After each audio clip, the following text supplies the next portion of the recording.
I hope up you guys can see my screen, right? Not right now, no. Okay. If not, then let me try again. Share screen.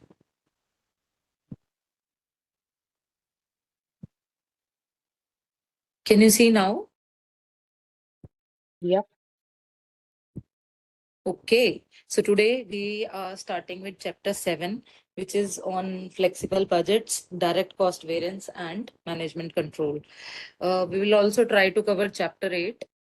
So दोनों का concept बिल्कुल similar है, variances पे based है, but एक में chapter 7 में आप डायरेक्ट कॉस्ट के ऊपर बात कर रहे हो, जो कि यूजुअली आपका मटेरियल एंड लेबर होता है, ठीक है। एंड चैप्टर 8 में आपका हम वेरिएबल ओवरहेड्स और फिक्स्ड ओवरहेड्स के बारे में बात करेंगे, जो कि मतलब could be direct indirect, but generally indirect हो जाता है, ठीक है। तो यहाँ पे 7 में डायरेक्ट के बारे में बात करेंगे। तो पहले basic concepts let's do them. Variance होता क्या है? So the difference between, I mean variance वैसे सबको पता होगा क्या होता है, लेकिन in context of studying the variances क्या होता है वो डेफिनेशन हम कर रहे हैं। So the difference between actual results and expected budgeted performance. तो अब इसको मैं कैसे समझा सकती हूँ कि आपने मान लो बजट किया था कि that you will produce 15,000 units of bag. आपकी बैग मैन्युफैक्चरिंग कंपनी है, ठीक है। तो आपने 15,000 यूनिट्स बनाने का बजट किया था, that was your budget, okay. तो जब Okay. मेरा एक्चुअल मतलब मैंने 2023 के लिए लेट्स से ये बजट किया था, तो मेरी 2023 की एक्चुअल परफॉर्मेंस जो है वो लेट्स से 12,000 यूनिट्स ही है ऑफ बैग। आपकी वेरिएंस 3000 हो जाएगी। ये हाँ यूनिट टर्म्स में हो जाएगा, लेकिन Okay. पेरेंट्स वो हम बोल क्या रहे हैं कि बेसिकली बजट जो हमने बजट किया होता है वर्सेस जो एक्चुअल, उन दोनों के बीच का जो डिफरेंस होता है that is the variance for that is the variance between the budget and actual, ठीक है। अच्छा, तो cost terms में it would be the variance between, say, the direct costs involved in manufacturing 15,000 units versus the direct costs involved in manufacturing 12,000 units. Yes, है ना, उनका जो difference होएगा, not just that is the cost, variance we are looking not for. just cost but also the sales and everything else. Okay, understood. So then what is a static or master budget? So it is based on the level of output planned at the start of the budget period. तो मैंने जब 2023 के लिए budget बनाना शुरू किया, तो मैंने start में ये डिफाइन किया कि मेरा 15,000 यूनिट्स मैं बनाऊंगी, तो उसे हम बोलते हैं स्टैटिक बजट, ठीक है। जब हम स्टार्ट ऑफ द ईयर में करते हैं, a static budget variance is the difference between the actual result and the corresponding static budget amount. तो क्योंकि हम जिसको बजट बोल रहे हैं वो स्टैटिक बजट होता है मेरा एक एक तरीके से, तो मेरा स्टैटिक बजट वेरिएंस क्या कहलाएगा? Static budget minus actual. तो यहाँ पे 15,000 यूनिट से कॉरस्पॉन्डिंग जो भी सेल्स एंड कॉस्ट होंगे हमारे, वो including operating income, and versus actual में जो हमारी सेल्स रेवेन्यू आई है, मतलब रेवेन्यू का हमें पता है ना definition, revenue is quantity multiply by price. तो सो सेल्स माइनस आपका जो कॉस्ट का जो भी वेरिएंस होगा एंड ऑपरेटिंग इनकम का जो भी वेरिएंस होगा, बिकॉज हमारा जो एक्चुअल है वो डिफर कर गया मेरे स्टैटिक बजट से, ठीक है। अब फेवरेबल वेरिएंस क्या होता है कि Sorry, जब Rachita, I had a Rachita, I question have a there. question. Yes yes please. My question is that we are studying from PPT only, na, for chapter 7 and 8. Like, that will be enough. मतलब अभी जिससे पढ़ रहे हैं.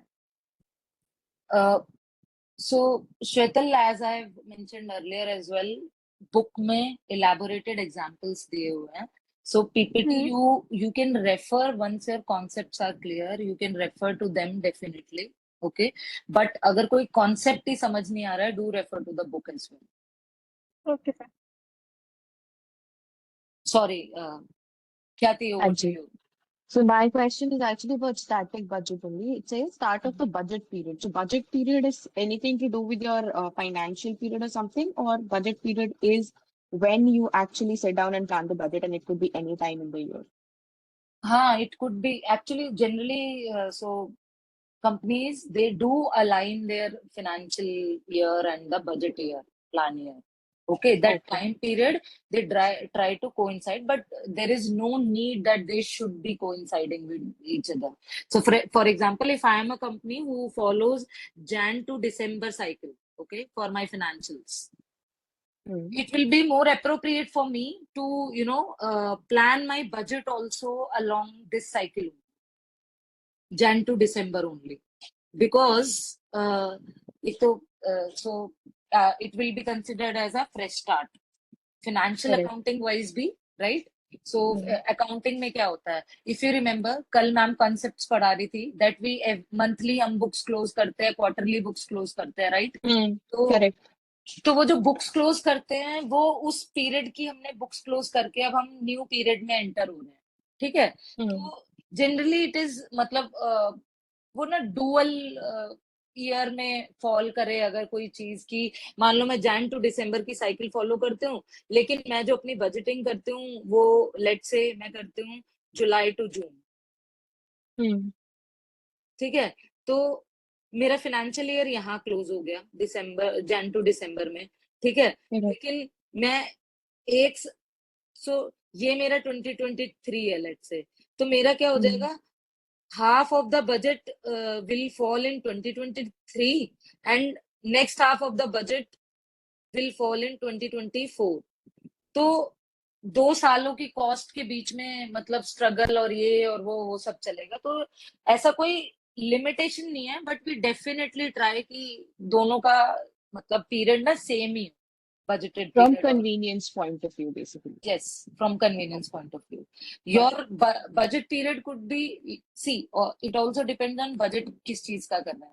So for example, Hmm. अगर मैं किसी R&D उसका बजट प्लान कर, तो बट ऑब्वियस है कि वो मेरे फाइनेंशियल ईयर से कोइंसाइड करे ना करे. कई बार आपका जो रिसर्च एंड डेवलपमेंट में whatever project you have taken, it might take only 3 months, it might take 2 years, right? तो वो उस पे भी डिपेंड करता है कि what is it that you are budgeting for. Okay. So if it is Okay. Simple your product, sales and वो सब बजट कर रहे हैं हम लोग, उसके अराउंड बजट कर रहे हैं, तो generally it is feasible for us to match it with the financial year of the organization. Hmm. Okay. ठीक है. Okay, moving on. A favorable variance. So again, I was saying, so 15,000 ka agar I had planned in my static budget, and I, let's say, produce 16,000 and sold as well. So because ये soul का मतलब sales का मैंने budget बनाया था sales के according कि 15,000 unit cell करूंगी मैं, तो लेट से मैं 16,000 कर देती हूँ, तो आपका फेवरेबल वेरिएंस क्या हो जाएगा कि 16,000 because it is more than your 15,000 but you actually budgeted for, so this is a favorable budget, ठीक है? And in this term, they have also said कि increasing operating income relative to the budgeted amount. तो वो अगर मेरी operating income मेरे budget से ऊपर है, तो मैं उसको फेवरेबल बजट मानती हूँ, और अगर वो नीचे है तो मैं उसे अनफेवरेबल, ठीक है? तो ये दो टर्म्स हैं, favourable variance and unfavourable variance.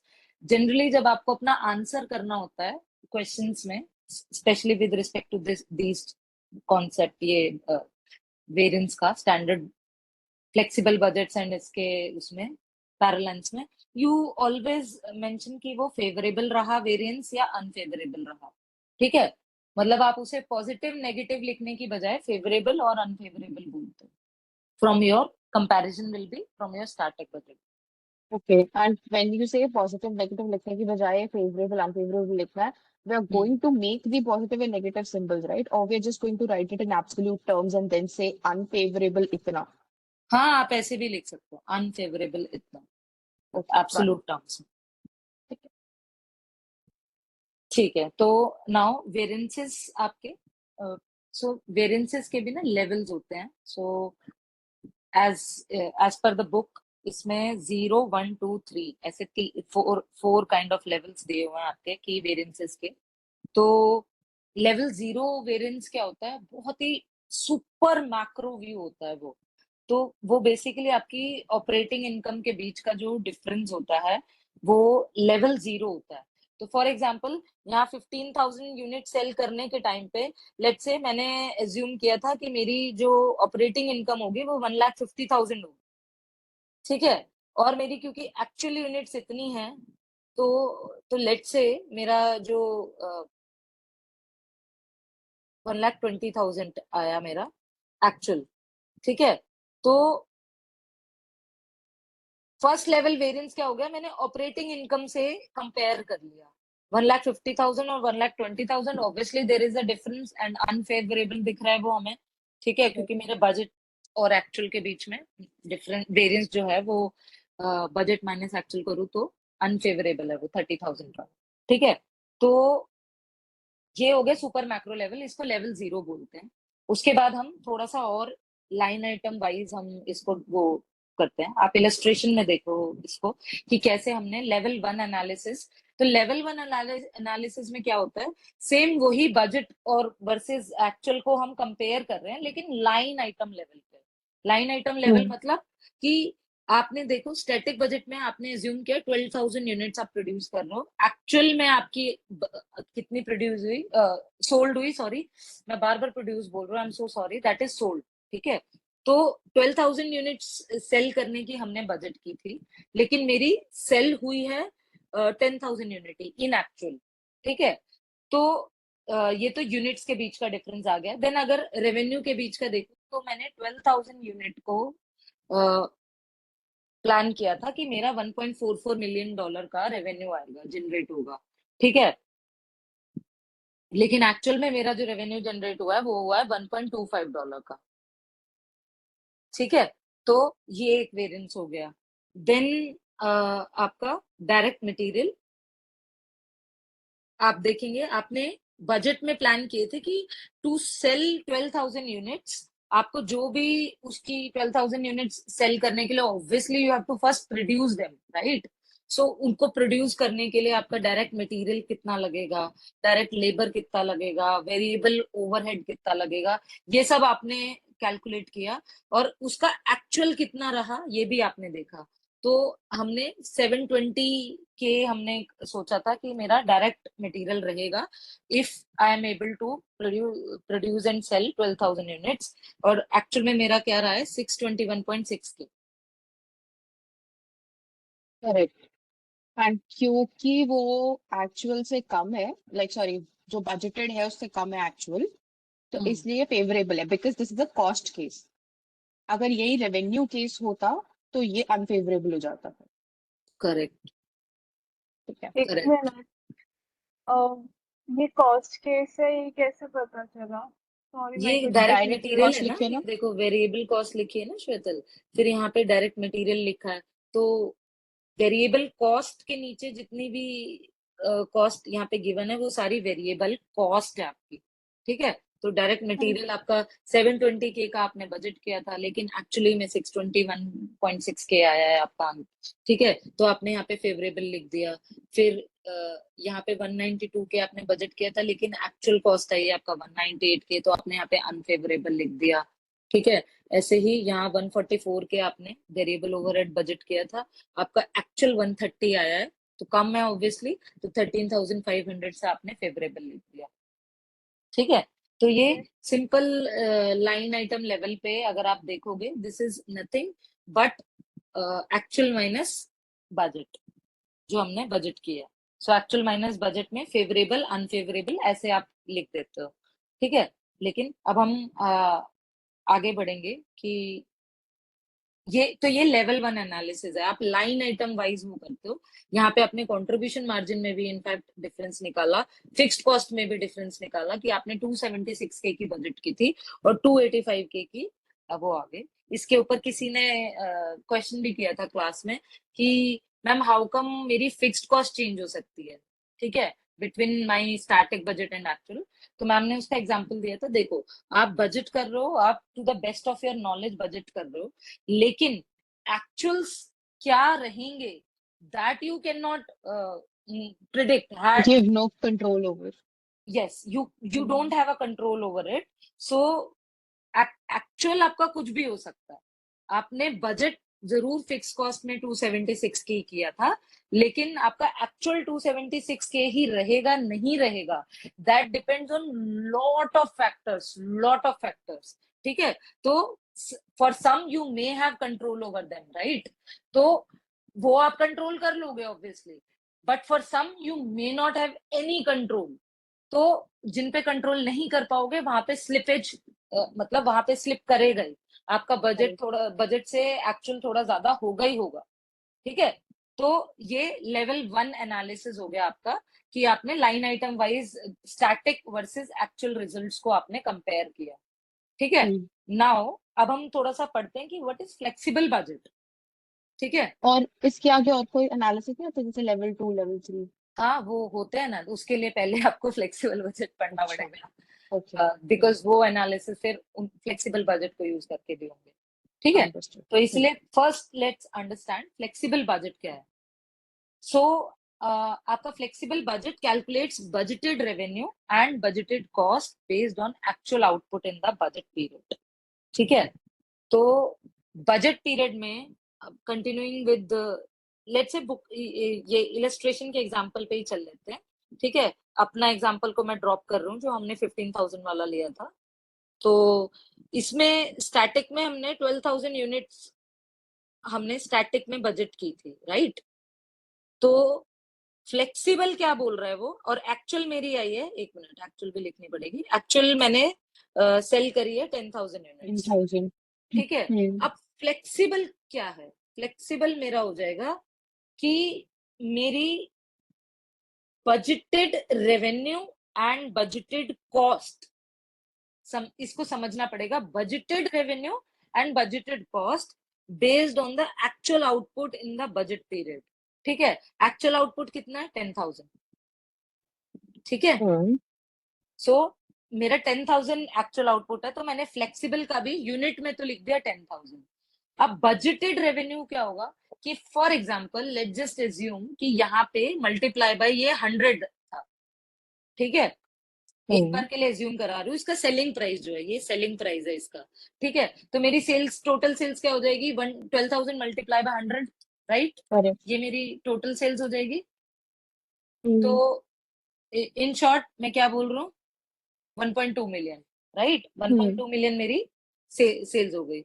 और हाँ। लेट्स से यहाँ पे मेरी जो सेल्स आई है वो because of some reason, let's say वो आई है 990, नहीं बिकॉज ऑफ ठीक सम है। रीजन क्यों, अच्छे से बताते हूँ। 10,000 हम्म। मल्टीप्लाई बाय लेट्स से 90 पे सेल कर पाए आप एक्चुअली। आपका सेलिंग प्राइस भी चेंज हो गया मतलब, हाँ, ठीक है। सेलिंग प्राइस चेंज हो गया आपका यहाँ पे। तो हाँ। आप 10,000 मल्टीप्लाई बाय 90, तो आपका आ गया 900 के हो जाएगा, राइट। करेक्ट। हम्म। ठीक है, सो 900 के हो गया। अब फ्लेक्सिबल बजट बनाते हुए आपको सबसे इंपॉर्टेंट बात का जो ध्यान रखना है वो ये है कि बजटेड रेवेन्यू के बेस पे बनाना है ऑन एक्चुअल यूनिट्स। तो एक्चुअल यूनिट्स मैंने सेल करी 10,000 टेन और मेरा थाउजेंड बजटेड सेलिंग प्राइस था 100।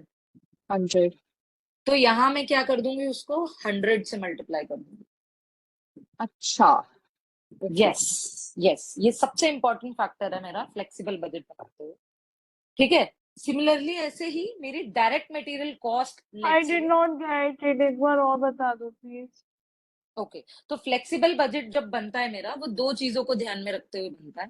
क्वांटिटी वो लेता है जो कि मेरी एक्चुअल में आई है, ठीक है। तो क्वांटिटी मैंने वो उठा ली क्योंकि मेरी 10,000 यूनिट से सेल हुई थी, ठीक है।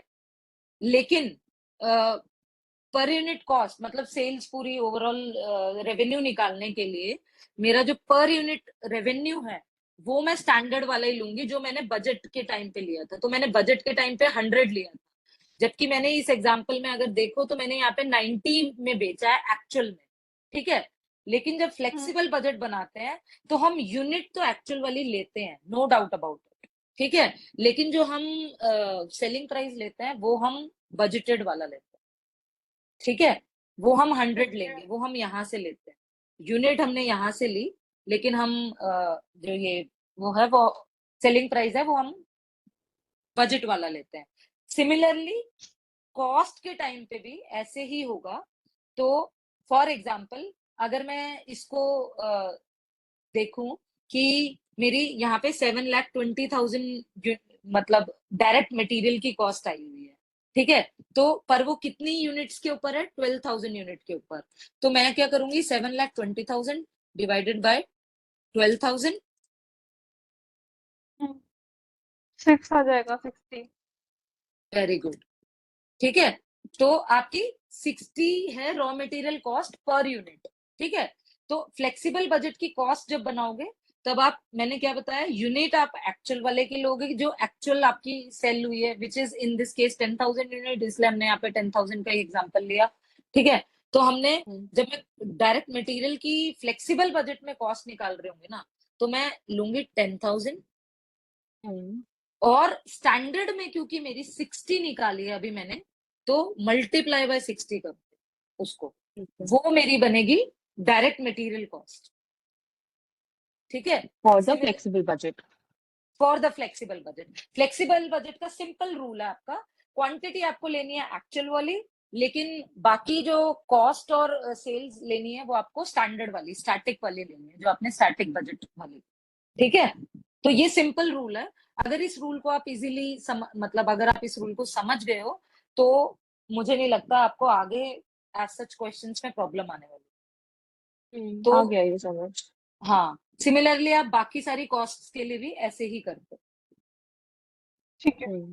ठीक है, अभी हम जब लेवल 2 और लेवल 3 पढ़ रहे होंगे ना, यू विल सी कि बाकी सारा एग्जाम्पल कैसे हमने वो किया हुआ है।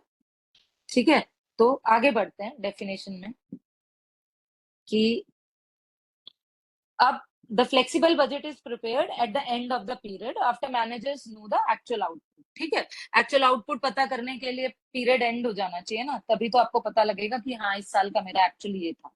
ठीक है, तो इसलिए फ्लेक्सिबल बजट आपका कब प्रिपेयर होता है, end of the budget period.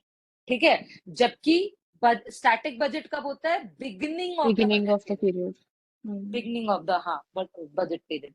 ठीक है, तो then moving on, the flexible budget is a hypothetical budget that would have been prepared at the start of the budget period if the company had correctly forecast the actual output for the period। तो मतलब हम क्या assumption मान के चलते हैं कि flexible budget एक हाइपोथेटिकल बजट है। अगर कंपनी को पता होता कि वो 10,000 यूनिट सेल कर पाएंगे, मतलब वो उनको सही पता होता, तब उनका जो बेसिकली बजट प्रिपेयर होता, वो बजट बनाने की कोशिश करी जाती है यहाँ पे। ठीक है, और ये बजट हम जनरली तभी बनाते हैं जब आपका वेरिएंसेस निकल के आ रहे होते हैं from the budget versus actual. ठीक है, बजट वर्सेस एक्चुअल में वेरिएंसेस आ रहे हैं, तभी आपको फ्लेक्सिबल बजट बना के देखने की जरूरत पड़ रही है कि वेरिएंसेस क्यों है, कहाँ है, कैसे है। अच्छा, in a flexible budget the selling price is the same as the static budget, ये अभी अभी हमने डिस्कस करा है, and the budgeted unit variable cost is the same, and fixed cost के बारे में अगर मैं बात करूं तो विद इन रिलेवेंट रेंज आपकी फिक्स्ड कॉस्ट वही होती है जो हमने स्टैटिक बजट में ली होती है। यानी इन दिस केस अगर मैं फ्लेक्सिबल बजट बना रही हूँ तो मैंने अगर 276 के एज्यूम किए थे अपने इसके लिए, क्या नाम है, 12,000 यूनिट्स तक के लिए, तो मेरा एक्चुअल क्योंकि 10,000 ही है, तो मैं यही एज्यूम करके चलूंगी कि फ्लेक्सिबल बजट की बात कर रहा हूँ, जब मैं फ्लेक्सिबल बना रही हूँ तो मैं यही एज्यूम करूंगी कि वो मेरे स्टैटिक के इक्वल ही रहेगी up to the relevant range. Relevant range जैसा पहले भी काफी बार डिस्कशन हो चुका है हमारे प्रीवियस चैप्टर्स में, तो कि अप टू लेट्स से जो भी मेरी मैक्सिमम वो होती है क्वांटिटी, कैपेसिटी होती है किसी भी मशीन को प्रोड्यूस करने की, मतलब मशीन की प्रोडक्शन की, तो वो हमारी रेलेवेंट रेंज मानी जाती है।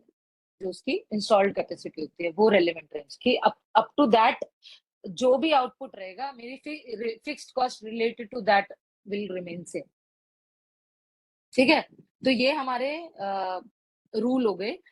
वेरिएबल कॉस्ट आपने उसी यूनिट पे ली जो आपने बजट के टाइम पे प्लान की, एंड फिक्स्ड कॉस्ट आपने रेलेवेंट रेंज के अंदर अंदर में सेम एज्यूम करिए in the flexible budget also. ठीक है, इरिस्पेक्टिव ऑफ द आउट, आपका एक्चुअल आउटपुट जो भी रहा, बट आपने फ्लेक्सिबल बजट बनाते हुए ये 3 सिंपल बातें ध्यान रखनी है। एक, आउटपुट होगा आपका एक्चुअल वाला। दूसरा, जो selling price and variable cost जो होंगी, जो आपने स्टैंडर्ड में एज्यूम करी है, वही पर यूनिट मल्टीप्लाई हो जाएगा एक्चुअल नंबर ऑफ यूनिट से। ठीक है, और फिक्स्ड कॉस्ट उस रेलेवेंट रेंज के बीच में सेम रहेगी। बस ये 3 छोटे एजम्पशंस के साथ आपका फ्लेक्सिबल बजट तैयार हो जाए। ठीक है, तो वही इन्होंने बोला। Sorry, Rachita, I'll हाँ just ji. repeat it for my understanding. Hmm. Okay. So, especially the costs and the selling price part. So, hmm. from the costs and selling price perspective, selling price और variable cost per unit जो है, वो हम standard या जो static budget है उसकी pick करेंगे and we'll multiply it with the actual output to find the flexible budget वाला cost, right? करेक्ट।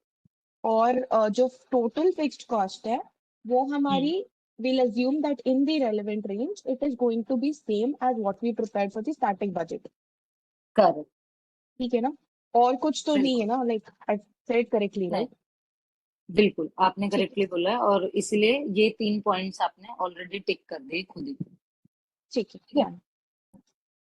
चलो अब एक लेवल 2 एनालिसिस देखते हैं आप, कि लेवल 2 एनालिसिस में क्या होता है। तो एक बार यहाँ पे मैंने जो लिखा हुआ था, लेवल 2 में क्या करते हैं हम, फ्लेक्सिबल बजटिंग वेरिएंसेस करते हैं।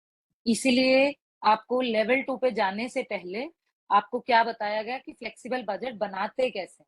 ठीक है, हम्म, अब हमें क्योंकि नाउ वी नो कि फ्लेक्सिबल बजट कैसे बनता है, तो अब now we can do level 2 analysis. ठीक है, अब उसी का इलस्ट्रेशन है, continuing with the original example जो हमारा था। तो मेरे स्टैटिक बजट में हमें पता है कि 12,000 यूनिट थी। ठीक है, और ये हमारी कॉस्ट हमें सारी पता है, और मेरी ऑपरेटिंग इनकम लास्ट में आ रही थी 1,08,000। ठीक है, अब मैंने correct. फ्लेक्सिबल बजट जब बनाया, तो आप देखोगे मैंने यूनिट्स उठाई एक्चुअल वाली, क्योंकि मेरी एक्चुअल में हम्म, 10,000 थे। ठीक है, हम्म, मैंने जो सेल्स प्राइस उठाया वो मैंने ऐसे ही उठाया, जैसे इसको मैं करूं अगर 144,000 डिवाइडेड बाय 12,000 यूनिट, तो मेरा पर यूनिट आ रहा है 120 यहाँ पे। हम्म, ठीक है, अगर मैं 120 को 10,000 से मल्टीप्लाई करती हूँ, तो मेरा सेल्स जो फ्लेक्सिबल बजट का सेल्स वैल्यू निकल के आया, रेवेन्यू निकल के आया, वो हो गया 1.2 मिलियन। यहाँ तक correct. डाउट? नहीं. ठीक है, फिर उसके बाद हम कॉस्ट की तरफ मुड़ते हैं। यहाँ पे अब वेरिएबल कॉस्ट हमने मैप करनी शुरू कर दी। मेरे पास 720 की मेरे पास डायरेक्ट मटेरियल की आई हुई है, तो ये 720 कितने यूनिट्स पे कैलकुलेटेड है, 12,000 यूनिट। 12,000 तो पे. हाँ, तो हमने निकाली थी अभी, शैतल ने हमें बताया था कि 60. हमारा 60 आएगा। ठीक है, तो 60 मल्टीप्लाई बाय 10,000 यूनिट 10,000. 600 के। हाँ. ठीक है, सिमिलरली अब 192 मेरी जो है वो डायरेक्ट मैन्युफैक्चरिंग लेबर कॉस्ट है। ठीक है, तो 1,92,000 डिवाइडेड बाय 12,000 यूनिट के आउटपुट पे थी। ठीक है, Correct. तो 16 रुपी निकल के आ गई। ये थी हाँ. 60, ये 16 निकल के आ गई। तो अब 16 मल्टीप्लाई बाय 10,000 यूनिट 10,000. 60,000। ठीक है, यहाँ तक क्लियर? Yes.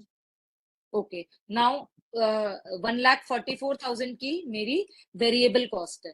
ठीक है, तो ये मेरी 12,000 यूनिट पे कैलकुलेटेड है, मैंने पर यूनिट निकाल ली, फिर से 12 आ गई मेरी।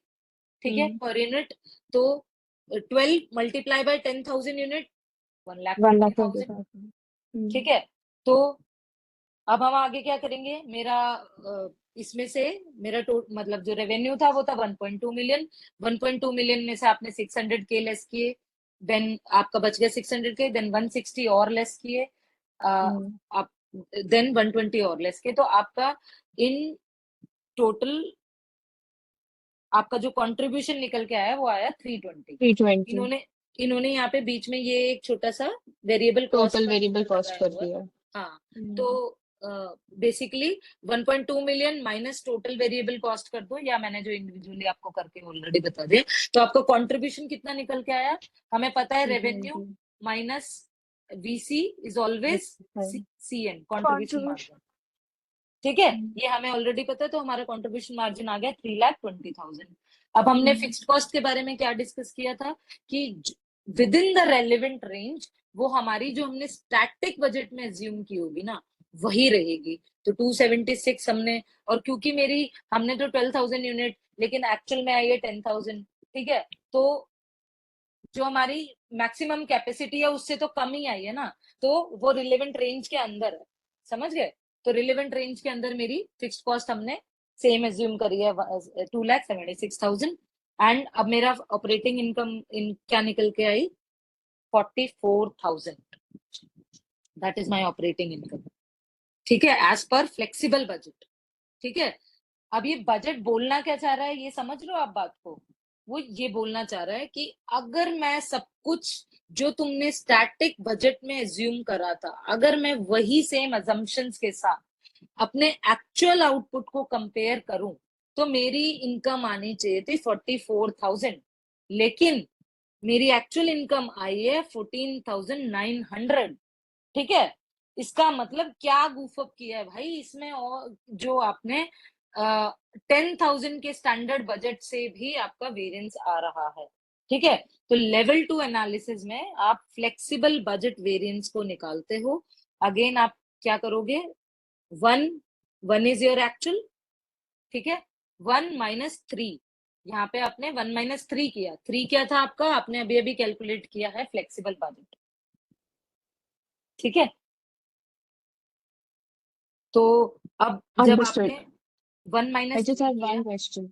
हाँ, सॉरी, मुझे पता है आप वेरिएंस एक्सप्लेन कर रहे हो, बट एक स्टेप बैक जाते हैं। हम्म, फ्लेक्सिबल सॉरी जो फिक्स्ड कॉस्ट है उस पे, हम्म, so since this is within the relevant range we've taken the same fixed cost. Correct, Supposedly मेरा जो एक्चुअल है वो मेरे बजटेड से ज्यादा होता, मैंने हाँ, 12,000 की जगह 13,000 प्रोड्यूस कर लिया होता या यूनिट सेल कर ली होती। करेक्ट। इन दैट केस हम क्या करते हैं फिक्स्ड कॉस्ट का? तो वो क्वेश्चन में आपको जरूर दिया हुआ होता, जरूर दिया हुआ होता, ठीक है, हम्म ये कि आपके ये जो 1,000 यूनिट की एक्स्ट्रा प्रोडक्शन हुई है वो आपकी जो मैक्सिमम इंस्टॉल्ड कैपेसिटी है विद इन दैट रेंज है कि नहीं है, या वो 1,000 यूनिट प्रोड्यूस करने के लिए आपको कहीं से कोई एक्स्ट्रा कॉस्ट इनकर करना पड़ा है। ठीक है, अंडरस्टूड। तो आप फिर उसको भी करते कंसिडर। ठीक है, अगर जैसा आपने एग्जांपल दिया कि एक्चुअल आपका बजट से भी आगे होता ऊपर है, है। हाँ, तो क्वेश्चन में जरूर दिया होगा वो चीज। ठीक है, हाँ, जैसे कुछ क्वेश्चंस में मैम ने हमको वो भी दिया था ना कि प्लांट की मैक्सिमम प्रोडक्शन कैपेसिटी इतनी है। करेक्ट, लेट से 15,000 है, तो आपका हाँ। एक्चुअल अगर अप टू 15,000 है ना अगर आपका आउटपुट, हम्म तो आपकी फिक्स कॉस्ट वही रहने वाली। सेम रहेगी। हाँ, ठीक है, समझ गई। क्योंकि हमने क्या माना है, इंस्टॉल्ड कैपेसिटी या मैक्सिमम कैपेसिटी जो है वो वो हमारी 15,000, रेलेवेंट रेंज है। हाँ, वो हमारी रेलिवेंट रेंज होती है। ठीक है, ठीक है। अच्छा, तो अब 1 - 3 का वेरिएंस अगर हम देखें, तो हम ये देख रहे हैं कि स्टैंडर्ड अगर मैं 10,000 यूनिट को स्टैंडर्ड प्राइस से अगर मैं कंपेयर करती हूँ 1.2 मिलियन, तो मेरा एक्चुअल आया 1.25 मिलियन। ठीक है, विच मीन्स 50,000 फेवरेबल आया है मेरा, यानी कि मैंने रेवेन्यू ज्यादा अर्न किया है जितना मुझे करना था बजट, फ्लेक्सिबल बजट से जितना मुझे करना था। फ्लेक्सिबल बजट से मुझे 1.2 मिलियन करना था, लेकिन उससे ज्यादा आया है। उसके बाद भी सोचो हम्म क्या है, कहाँ कहाँ गुफअप किया होगा कि मैंने फिर भी मेरी जो ऑपरेटिंग इनकम है वो मेरे फ्लेक्सिबल बजट से कम आई है। हम्म। राइट, तो अब लेट्स अंडरस्टैंड कि कहाँ कहाँ वो गुफअप किया है हमने। तो मेरा रेवेन्यू हमने निकाल लिया, मेरा फेवरेबल वेरिएंस आ गया। अब ये कंपैरिजन 1 और 3 के बीच में चल रहा है, इसलिए कंफ्यूज मत करना, अपना ये वाले एरिया को अभी रेफर मत करो। ठीक है, ये सिर्फ 1 और 3 के बीच में चल रहा है, तो इन्हीं दोनों को कंसिडर करना है। ठीक है, अच्छा, तो नाउ डायरेक्ट मटेरियल की कॉस्ट अगर मैं कंपेयर करूं, 6 लाख थी मेरी फ्लेक्सिबल बजट के अकॉर्डिंग, एंड एक्चुअल मेरी 621,600, तो 21,600 का तो अनफेवरेबल मैंने यहाँ कैप्चर कर लिया। ये अनफेवरेबल क्यों आया, समझ आ गया ना? हाँ, यस, क्योंकि हमने जितनी मेरी कॉस्ट इंकर करनी 10,000 थी उससे यूनिट ज्यादा पे, कॉस्ट इंकर करी है। हाँ 10,000 यूनिट पे अगर मैं स्टैंडर्ड कॉस्ट से कंपेयर करूं तो मेरी 600 के आनी चाहिए थी, लेकिन मैंने एक्चुअल में 621.6 के करी है, which is 21,600 more than what I assume. Similarly मेरी डायरेक्ट लेबर कॉस्ट जो है वो मैंने स्टैंडर्ड के हिसाब से मैंने एज्यूम करी थी 160 के, ठीक है, जो मतलब स्टैंडर्ड बोल लो बजट बोल लो, ठीक है, और मेरी एक्चुअल आई है 198 के। इसका मतलब कुछ ना कुछ यहाँ पे गुफ अप हुआ है, या तो हमने लेबर में स्ट्राइक हुआ होगा, कुछ ऐसा हुआ होगा, तो उनको वो करने के लिए लेबर कॉस्ट हमें इंक्रीज करनी पड़ गई अचानक की, और ऐसा कुछ, या फिर ये मतलब नियर इग्नोरेंस है कि आपने अपने बजट से कंपेयर करते हुए नहीं चले, और आपने बस लास्ट में बम फूट गया कि 198,000 आ गया आपका। ठीक है, तो 38,000 यहाँ पे अनफेवरेबल हो गया। ठीक है, अब वेरिएबल मैन्युफैक्चरिंग ओवरहेड आपके 120 होने चाहिए थे एज पर स्टैंडर्ड, आपके एक्चुअल में आए हैं 1,30,500, तो 10,500 का यहाँ पे भी अनफेवरेबल हो गया। तो अगर आप देखो तो आपने वेरिएबल कॉस्ट में ही इन टोटल 70,100 का अनफेवरेबल तो ऑलरेडी कर लिया है। ठीक है, आपने रेवेन्यू में फेवरेबल किया था 50 के ओनली, और आपने कॉस्ट में अभी वेरिएबल तक ही हमने सिर्फ देखा है 70,100, तो आपने ऑलरेडी अनफेवरेबल कर लिया। समझ Can low. I ask one question? Yes definitely. Revenue की डेफिनेशन क्या होती है बेसिकली? रेवेन्यू की सॉरी बहुत सिंपल डेफिनेशन होती है, your total quantity that you have sold, ठीक है, multiply by your selling price, जो भी आपने डिसाइड किया होता है, तो total quantity into selling price is your revenue. Okay. ठीक है, चलो मूविंग ऑन। कंट्रीब्यूशन मार्जिन मेरा, क्योंकि यहाँ पे 50,000 माइनस 70,100 आपने करना है, तो आपका क्या आया, 20,100 का अनफेवरेबल आया। वैसे इसको आप यहाँ से देख सकते हो, 320 माइनस 299,900, तो 20,100 का आपका 3 माइनस 1 इज 20,100 का अनफेवरेबल कंट्रीब्यूशन मार्जिन। फिर आपने फिक्स्ड कॉस्ट भी कंपेयर करी, 276 के अगेंस्ट में एक्चुअल आपकी आई है 285, तो ये आपका क्या हो गया, 9,000 का फिक्स्ड कॉस्ट भी अनफेवरेबल आ गया। तो टोटल आपका ऑपरेटिंग इनकम का अनफेवरेबल कितना आया, 44,000 आना चाहिए था आपका ऑपरेटिंग इनकम, लेकिन आपका आया है सिर्फ 14,900, तो 29,100 का अनफेवरेबल आपका ऑपरेटिंग इनकम में आ गया।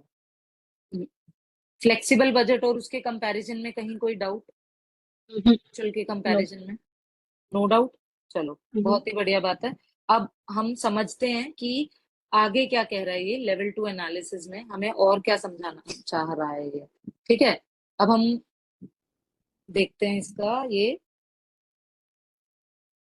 अब इसने क्या बताया हमें कि ये जो यहाँ से लेके यहाँ तक का जो एरिया है, ये जो 29,100 जो आया है, ठीक है, वो फ्लेक्सिबल बजट वेरिएंस की वजह से आया। इस बात को आप एग्री करते हो? करेक्ट। ठीक है, फिर 44,000 जब मैं अपने फ्लेक्सिबल बजट को कंपेयर कर रही हूँ अपने स्टैटिक स्टैटिक बजट बजट से। से, ठीक है, तब मेरा वेरिएंस कितना आया, 64,000। ये वेरिएंस कुछ भी नहीं है, 108,000 माइनस -44,000। 44,000। ठीक है, तो ये आपका आ जाएगा 64,000। ठीक है, तो ये फ्लेक्सिबल बजट से स्टैटिक बजट के बीच का जो डिफरेंस होता है वो हमेशा होता है सेल्स वॉल्यूम वेरिएंस बोलते हैं उसको। ठीक है, कि वो वॉल्यूम की वजह से जो डिफरेंस आना था ना, क्योंकि ऑफ कोर्स यहाँ पे हमने बाकी सारी फ्लेक्सिबल बजट बनाते हुए बाकी सारी एजम्पशन सेम थी, बस एक आउटपुट आपका डिफरेंट था, राइट? बाकी सारी एजम्पशन से मेरा मीनिंग है per unit selling price, per unit variable cost and relevant range fixed cost, वो सब आपने यही वाली ली थी, राइट? करेक्ट। तो आपका the only difference is because of the volume, कि यहाँ सेल्स आपकी वॉल्यूम। 10,000 की वॉल्यूम थी, यहाँ आपकी 12,000 की वॉल्यूम पे के बेस पे कैलकुलेशन हुई है, ठीक है? तो इसीलिए फ्लेक्सिबल बजट और स्टैटिक बजट के डिफरेंस को क्या बोलते हैं हम? सेल्स वॉल्यूम वेरिएंस, ठीक है? और फ्लेक्सिबल बजट और एक्चुअल बजट के उसको क्या बोलते हैं? वेरिएंस को हम क्या बोलते हैं? फ्लेक्सिबल बजट वेरिएंस, ठीक है? कि इतने डिफरेंस का ना, ये जो 29,100 जो आया है अनफेवरेबल, इसका वॉल्यूम से तो कोई लेना देना नहीं, क्योंकि इधर भी वॉल्यूम 10,000 थी, इधर भी वॉल्यूम 10,000 थी, जिन दोनों को हम आपस में कंपेयर कर रहे हैं, ठीक है? तो वॉल्यूम तो सेम है, तो जो जो भी वेरिएंस आया ना, वो बिकॉज ऑफ अदर रीजंस आया है, other than sales volume reason, ठीक है? ठीक है। तो ये होता है हमारा लेवल 2 वेरिएंस, ठीक है? लेवल 1 में हमें सीधा ये पता चला था। लेवल 1 क्या होता है? स्टैटिक बजट वेरिएंस बोलते हैं उसको, which is difference between your static budget and actual, actual budget. ठीक है? तो लेवल 1 पे आप सिर्फ स्टैटिक बजट और एक्चुअल को कंपेयर करते हो, ये हमने यहाँ पे भी देखा था, राइट? यही था ना 93,100, आपने स्टैटिक और एक्चुअल का वेरिएंस करा था। तो लेवल 1 पे आप उतना करते हो, लेवल 2 पे आप फ्लेक्सिबल बजट बनाते हो on the basis of your actual unit and standard sales and cost per unit, ठीक है? तो और जब हम दोनों लेवल 2 के वेरिएंसेस को ऐड करते हैं तो लेवल 1 का वेरिएंस आ जाता है हमारे पास। हाँ, ये तो टोटल है ना, ये तो इन द हाँ। बिगनिंग आपका 93,100। अब हमने बेसिकली लेवल 2 पे एक और डायमेंशन, फ्लेक्सिबल बजट का एक और डायमेंशन ऐड किया, और जिसकी वजह से मुझे ये पता लगा कि अच्छा, ये 93,100 में से 64,000 तो सीधा सीधा आपका सेल्स वॉल्यूम की वजह से ही है, समझ गए? अंडरस्टूड। बाकी आपका दूसरे रीजंस की वजह से है, ठीक है? अब सेल्स वॉल्यूम वेरिएंस क्या होता है आपका? ये this is nothing but the difference between static budget and the flexible budget. अभी अभी हमने देखा, राइट? Sales volume variance. तो अगर एक दूसरे एग्जांपल में मैं देखूं तो 15,000 यूनिट, एक्चुअल मेरी 12,000 थी, तो फ्लेक्सिबल भी मेरा 12,000 पे ही बनेगा, इसलिए क्योंकि मेरा करेक्ट। एक्चुअल 12,000 था, ठीक है? तो इन दोनों के बीच का जो डिफरेंस है स्टैटिक वर्सेस फ्लेक्सिबल का, वो मेरा होता है सेल्स वॉल्यूम वेरिएंस, ठीक है। ठीक है? तो हम्म। सेल्स वॉल्यूम वेरिएंस होने के रीजन क्या होते हैं? कुछ भी रीजन हो सकते हैं, वैसे इन्होंने टॉप 5 यहाँ पे लिखे हुए हैं। या तो भाई सेल्स टीम एग्जीक्यूट ही नहीं कर पाई सेल्स प्लान, ठीक है? सेल्स सेल्स टीम ने टारगेट तो ले ली अपने ऊपर, हाँ हाँ कर देंगे जी, बिल्कुल हम उतनी बेचेंगे जितनी आपने बजट में बनाई है, और बेचने के टाइम पे वो बेच नहीं पाए। तो पहला रीजन तो ये हो गया। Then weaker than anticipated demand, हमने सोचा था कि डिमांड हमारे प्रोडक्ट की इतनी रहेगी, लेकिन वो जो डिमांड है वो उतनी रही नहीं, ठीक है? हमारे प्रोडक्ट की डिमांड उतनी नहीं थी, इसलिए ऑब्वियसली हम सेल्स टारगेट मीट नहीं कर पाए, ठीक है? तो इसलिए sales volume variance. Then third reason, aggressive competitors taking market share. अभी लेट से आज जब मैं बजट बना रही हूँ तो मुझे मेरा पता है मेरा 60% मार्केट शेयर है, और मेरे रेस्ट ऑफ द कॉम्पिटिटर्स का 40% मार्केट शेयर है, लेकिन लेट से इन्हीं कॉम्पिटिटर्स में से कोई एक ऐसा आया निकल के, उसने मेरा 5% मार्केट शेयर ही मुझसे छीन लिया। मेरा कितना रह गया? 55% मार्केट शेयर रह गया, राइट? और कंपिटिटर्स का 45% हो गया, राइट। ठीक है? तो एग्रेसिव तो दैट। कंपिटिटर्स ने अगर मेरा मार्केट शेयर छीन लिया है, तो इसको अगर आप रियल लाइफ एग्जांपल से देखना चाहो तो जनरली जियो की यही स्ट्रैटेजी रहती है। वो क्या करता है भाई साहब, जब घुसता है तो मार्केट शेयर पे कब्जा करता है। अब पहले जब तक जियो नहीं आया था, तब तक थे आपका Airtel and Vodafone Vodafone. And Idea, इन दोनों का मर्जर हो गया था, तो इसको वीआई बोलने लगे थे। तो टेक्निकली दो कॉम्पिटिटर रह गए थे मार्केट में, ठीक है? जियो, अब दो कॉम्पिटिटर का मतलब क्या है, जितना भी मार्केट शेयर है इन दोनों के बीच में चल रहा है, बीच में डिवाइड होगा। करेक्ट। वो चाहे 80% एयरटेल के पास हो, 20% इसके पास हो, बट 100% मार्केट शेयर इन दोनों के बीच में ही था, ठीक है। लेकिन अब जियो वाला आया और उसने अपना लेट से 30% मार्केट बना ली। अब वो 30% का कुछ तो यहाँ से भी आया होगा और मैक्सिमम यहाँ से आया होगा, क्योंकि ऑब्वियसली इसके पास ज्यादा है, तो राइट। तो अब एयरटेल वालों ने जिस साल ये प्लान किया होगा कि क्योंकि उनका मार्केट शेयर 80% है, उन्होंने बजट उसी हिसाब से किया होगा, राइट, कि 80% मार्केट शेयर मेरे पास है और मैं एज्यूम कर रही हूँ कि इतने नंबर ऑफ कनेक्शंस मेरे इस साल बढ़ जाएंगे, तो उसके बेसिस पे मैंने एक बजट बना लिया होगा, राइट। और वो बजट फेल कर दिया होगा हमारे जियो जी ने एंट्री लेके, और उसकी वजह से फिर हमें ये पढ़नी पड़ रही है, ठीक है। Understood. चलो, अब फोर्थ रीजन हेलो है। Hello hello hello hello. हाँ जी, हाँ और जी। जो सेल्स वैल्यू वेरिएंस की डेफिनेशन क्या है? It is the difference between actual sales and accepted sales. Sorry if I am wrong. हाँ, आप उसे ऐसे ले सकते हो, क्योंकि फ्लेक्सिबल बजट में आपका जो आप सेल्स कंसिडर करते हो वो आपका होता है एक्चुअल सेल्स ही होती है, वही यूनिट आपने कंसिडर की होती है। तो एक्चुअल सेल्स मतलब एक्चुअल क्वांटिटी, यस, ठीक है। फ्लेक्सिबल बजट में आप वही क्वांटिटी लेके चलते हो, तो आप बोल सकते हो उसको, ठीक है। एंड एक्सपेक्टेड होती है आपकी जो स्टैटिक बजट होता है, ऑब्वियसली वो आपकी आपने बेस्ट ऑफ योर एक्सपेक्टेशन बनाया हुआ है, तो yes you can call it कि sales volume variance can also be your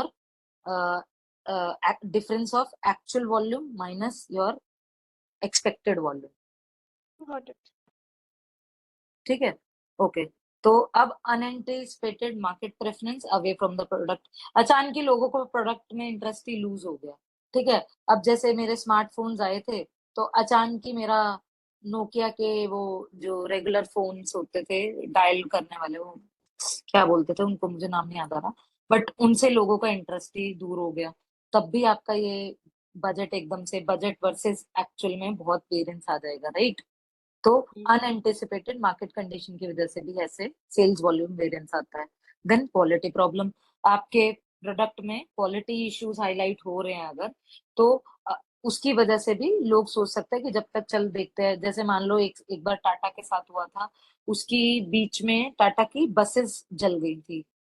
I don't know आपने कितनी न्यूज फॉलो करी थी कि नहीं, पर दिल्ली में 2-3 इंस्टेंस एक के बाद एक के बाद एक हो गया था। Correct. उसकी उसकी वजह से क्या हुआ था, दिल्ली गवर्नमेंट ने उनसे कॉन्ट्रैक्ट छीन लिया था टाटा से, और अशोका लीलैंड एंड दूसरे कॉम्पिटिटर्स को दे दिया था कि भाई तू पहले अपने क्वालिटी ठीक कर ले, ठीक है। तो क्वालिटी प्रॉब्लम की वजह से भी अचानक ही आपकी सेल्स वॉल्यूम में डिप आ सकता है।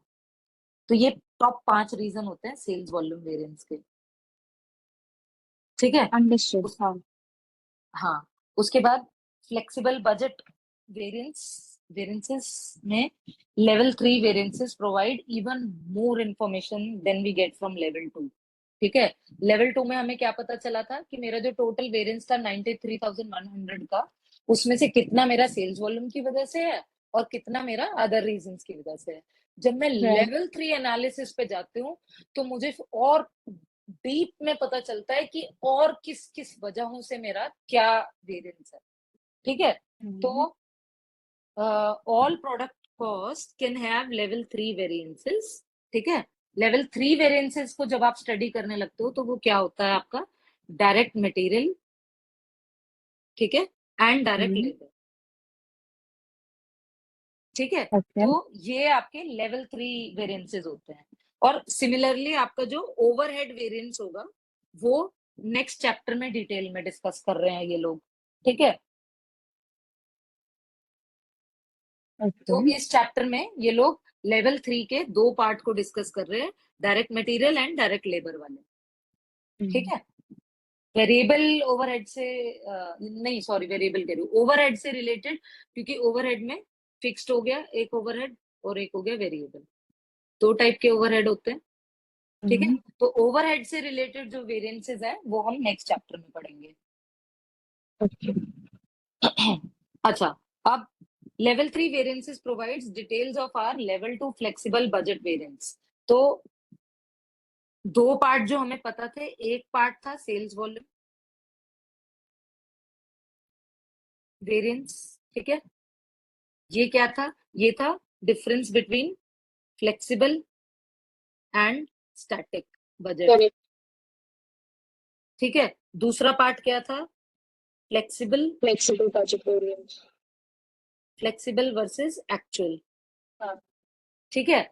अब वो कह रहा है कि इस वाले पार्ट को लेवल 3 में और ज्यादा से देखेंगे कि किन किन रीजन से फ्लेक्सिबल वर्सेस एक्चुअल में क्यों डिफरेंस आ गया भाई।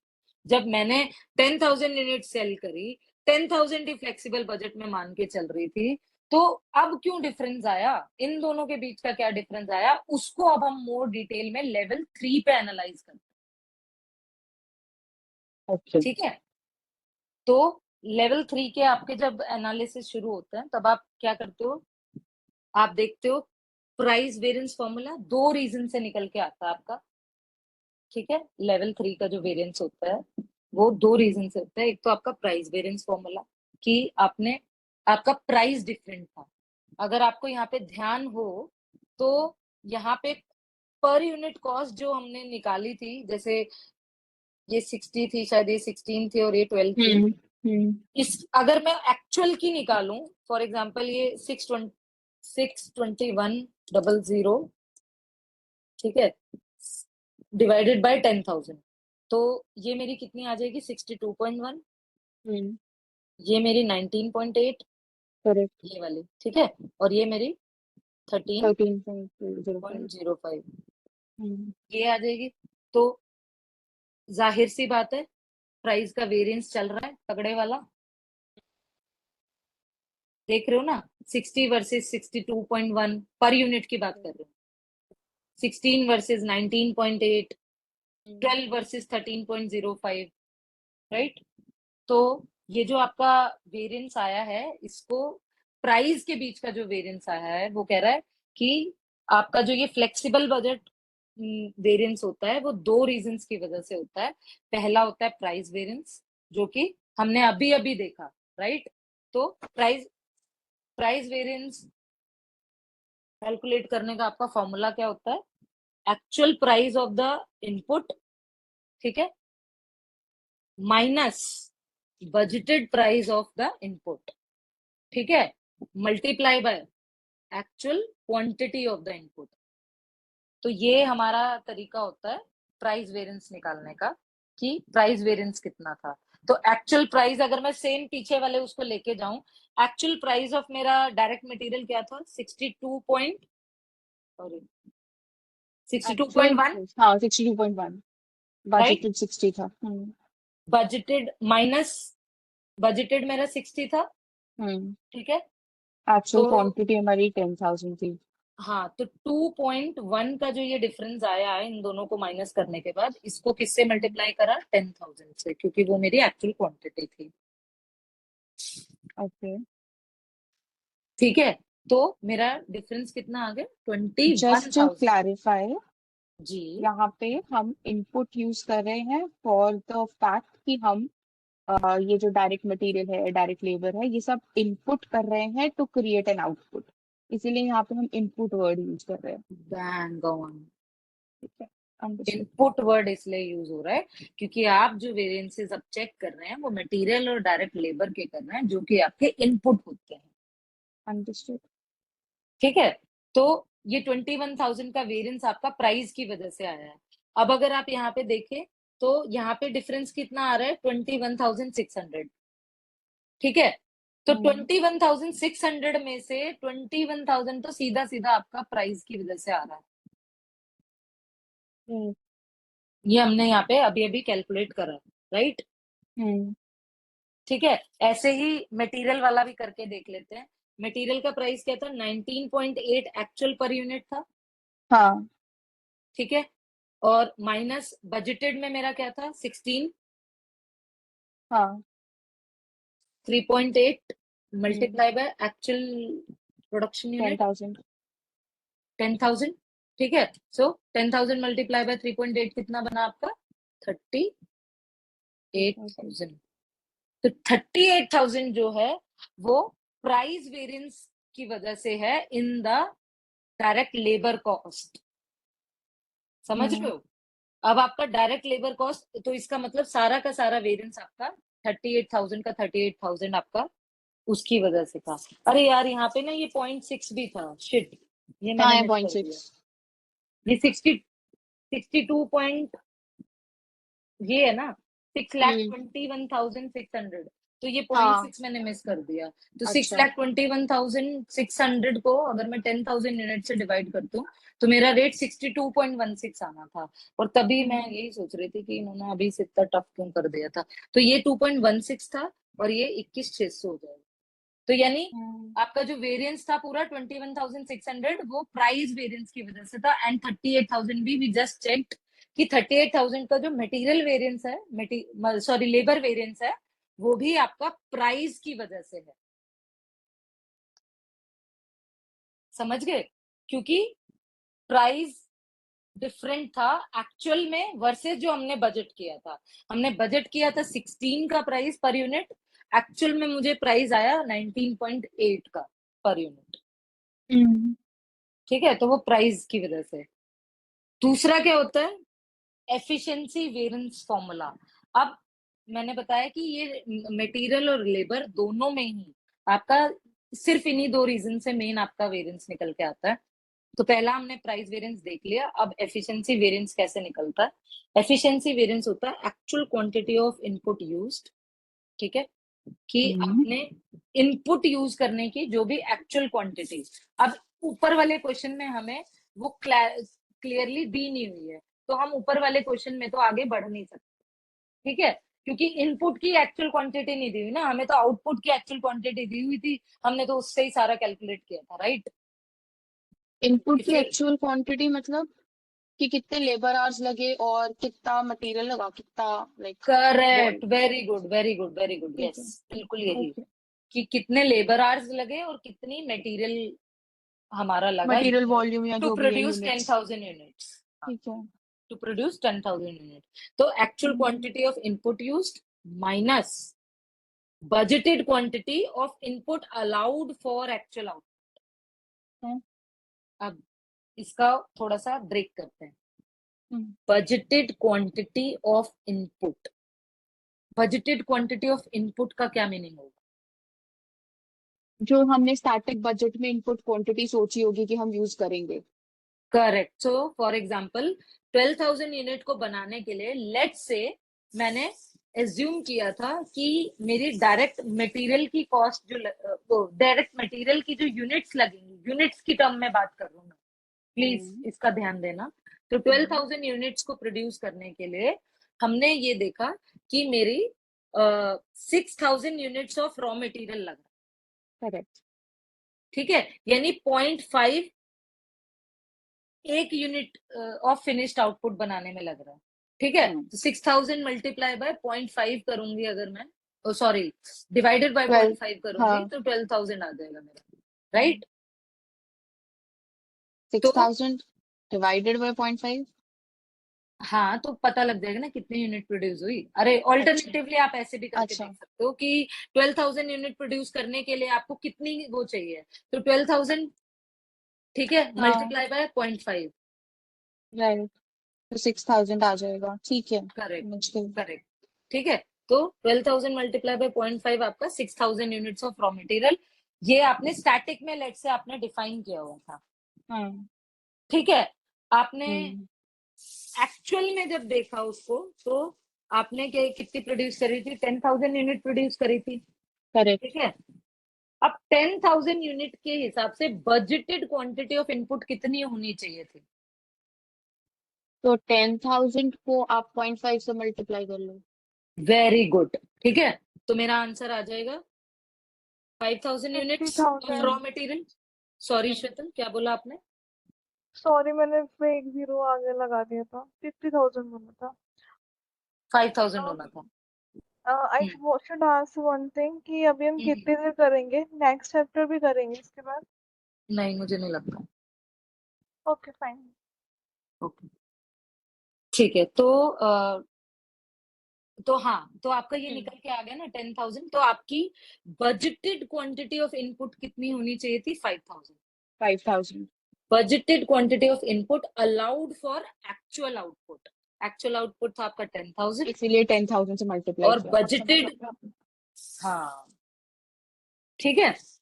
हाँ। तो तो अब हमने यहाँ पे दोबारा से इसको देखते हैं, एक्चुअल क्वांटिटी ऑफ इनपुट। अब let's say actual quantity of input जो यूज करी हमने वो 5500 यूनिट्स यूज करी। इनपुट, इनपुट की बात कर रही हूं मैं यहाँ पे, इनपुट, ठीक है। तो एक्चुअल में मैंने 5500 यूनिट यूज करी, लेकिन budgeted quantity of input allowed for actual output कितनी थी मेरे पास? 5000। ठीक है, करेक्ट। तो मेरा वेरिएंस कितने का आ गया? 500 का। करेक्ट। अब उसको मैं 500 बजटेड, अनफेवरेबल होएगा ना ये रचिता?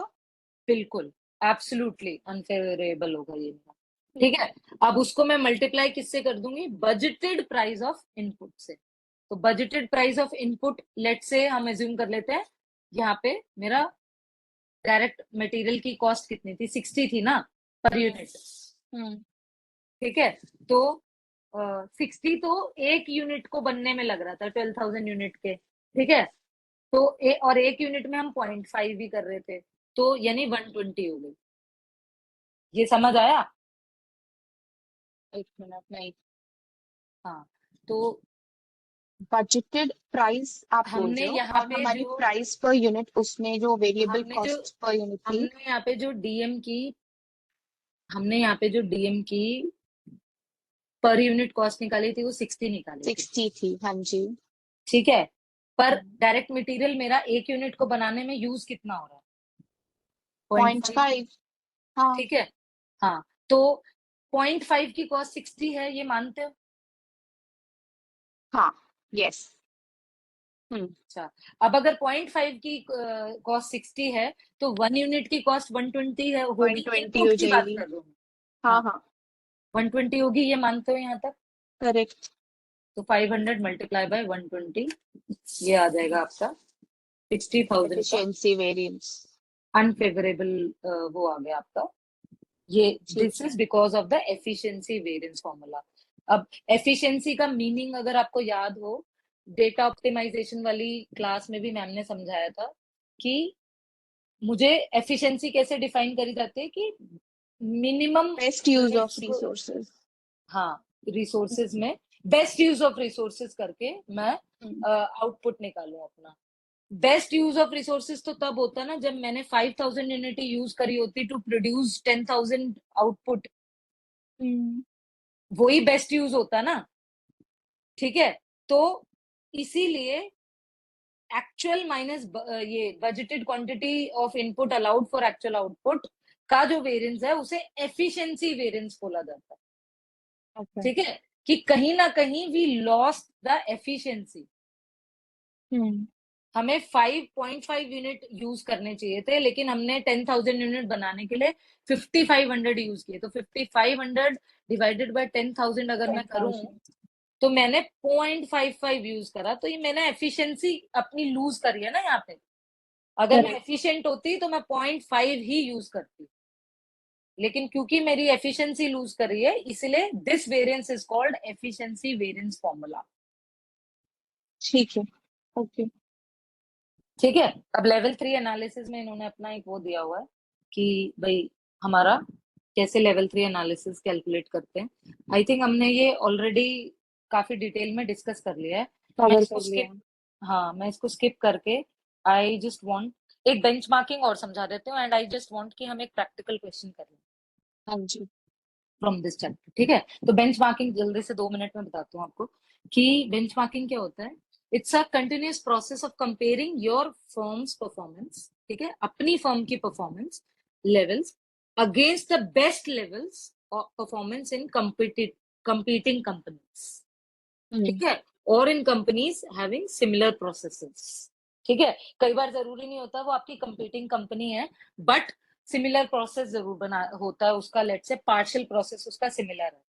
एग्जाम्पल दे दूंगी, जैसे आपको बता दूंगी अभी, लेकिन पहले ये समझ आया बेंचमार्किंग का मीनिंग कि क्या है कि अपनी फर्म के लेवल्स को कंपेयर करना या तो अपने कंपटीटर से या फिर उन कंपनी से जिनका सिमिलर प्रोसेस है हमारे जैसा।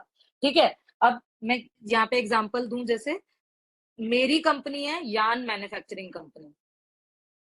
ठीक है, यान समझते हैं ना, धागा। हाँ हाँ। मेरी कंपनी धागा बनाती है। ठीक है, और एक और कंपनी है मेरे पास, एक मेरे पास मतलब एक और हमारे यहाँ एरिया में कंपनी है, या ज्योग्राफी में हमारे में कंपनी है, जो क्या करती है, यान प्लस फैब्रिक। यानी वो अपना यान भी बनाती है और उस यान को फैब्रिक में यूज करके फैब्रिक भी बनाती है।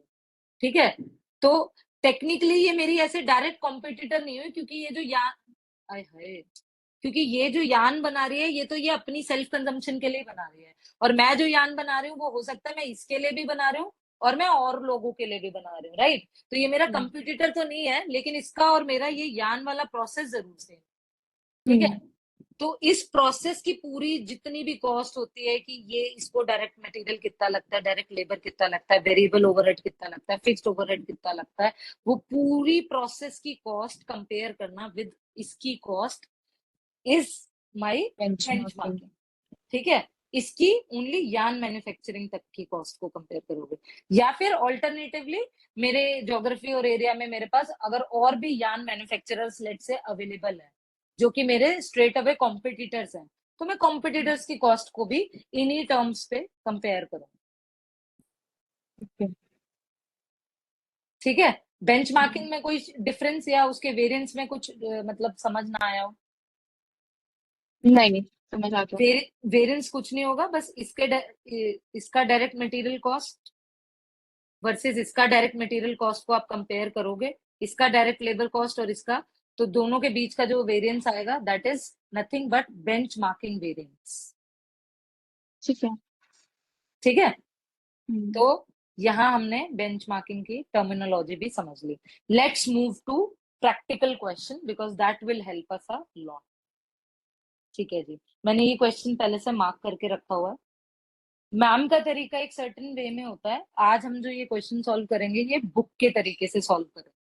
ठीक है, तो let's understand the question first and then book के तरीके से क्वेश्चन सॉल्व करने की कोशिश करेंगे। तो आप लोगों को जो तरीका अच्छा लगे, मैम वाला अच्छा लगे please do follow that, book वाला अच्छा लगे तो प्लीज डू फॉलो दैट, जो आपको अच्छा लगे, क्योंकि एंड रिजल्ट इज मार्क्स लाने हैं, पास हो। हम्म ठीक है जी, तो हम शुरू करते हैं। Direct this question talks about direct material efficiency, mix and yield variances, जो अभी हमने पढ़े हैं। ठीक है जी, चलो अब क्वेश्चन हमने स्टार्ट मिक्स्ड करो। एंड व्हील्ड वेरिएंसेस करे हैं। यार ये एफिशिएंसी के ही आगे वाला पार्ट होता अच्छा। है, सॉरी, ये ना मतलब एफिशिएंसी जो वेरिएंस होता है ना मेरा। ठीक है, हाँ। अब चलो मैं बता ही देती हूँ ये एफिशिएंसी। हमारा लास्ट क्वेश्चन होगा ना, इसके बाद क्लास ओवर ना। हाँ जी शीतल, ओके। शीतल आपको ड्रॉप करना है तो आप कर सकते हो, मतलब ऐसा नहीं है कि you have to stay for the entire, आप बाद में मतलब उसको रिकॉर्डिंग सुन सुन लेना। सकते हो जितना पार्ट रह गया है। ठीक है, ओके ओके ओके। तो मतलब कोई ऐसे बंदिश नहीं है कि आप ज्वाइन कर गए हो तो एंड तक रहना जरूरी है। ठीक है, हाँ, चलो अब हम आते हैं एफिशिएंसी वेरिएंस में का हाँ। ही ये पार्ट होता है आपका, एक यील्ड और mix mix. Variance and yield variance. हम्म ठीक है, मिक्स और यील्ड क्या होता है अब वो भी बता ही देती हूँ, चलो, या क्वेश्चन करते हुए भी हमें समझ में आ सकता है, बट चलो थोड़ी सी बता देती हूँ। मिक्स वेरिएंस क्या होता है कि मैंने ए बी सी तीन प्रोडक्ट को मिक्स करके, मतलब ये मेरे डायरेक्ट मटेरियल थे, इन तीनों को मिक्स करके मेरा एक आउटपुट निकलता है प्रोडक्ट जेड।